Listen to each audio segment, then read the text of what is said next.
ಗೊತ್ತಾಯ್ತಾ?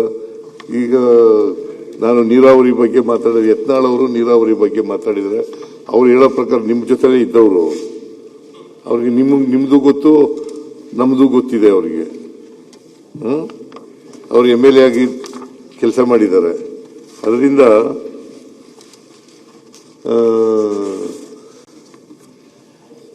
ಅವರು ಬಿಜೆಪಿ ಸರ್ಕಾರನೂ ಏನು ಮಾಡಲಿಲ್ಲ ಅಂತ ಹೇಳಿದ್ದಾರೆ. ನೀವು ಕೇಳಿಸ್ಕೊಂಡ್ರಿ ಅಲ್ವಾ?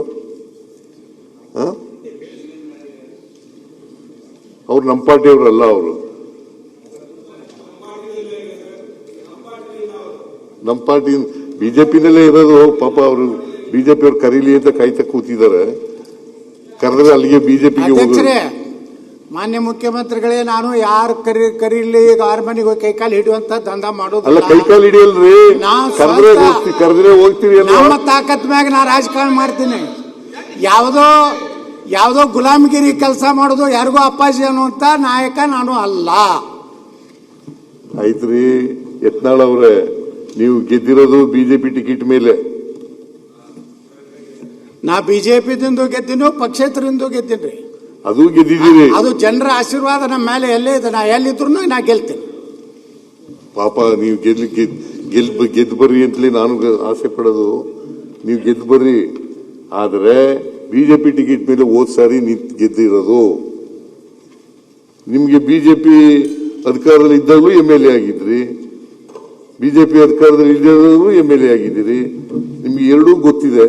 ಬಿಜೆಪಿ ಸರ್ಕಾರನೂ ಗೊತ್ತಿದೆ, ಬಿಜೆಪಿ ವಿರೋಧ ಪಕ್ಷದಲ್ಲಿ ಇದ್ಕೊಂಡು ಕೂಡ ಗೊತ್ತಿದೆ, ನಮ್ಮ ಸರ್ಕಾರನೂ ಕೂಡ ಗೊತ್ತಿದೆ. ಅದರಿಂದ ನಾವು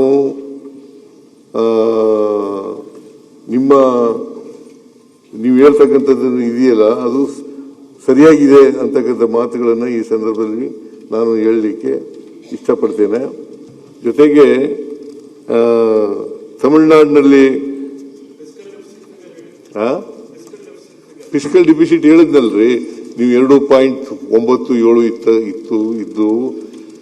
ಆದರೆ ನಿಮಗೆ 2003-04ರಲ್ಲಿ ಏನಾಯ್ತು ಅಂತಂದ್ರೆ, ಇದ್ದಕ್ಕಿದ್ದಲ್ಲೇನೆ GST ಪರಿಹಾರ ಎಲ್ಲ ಒಟ್ಟಿಗೆ ಬಂದ್ಬಿಡ್ತು.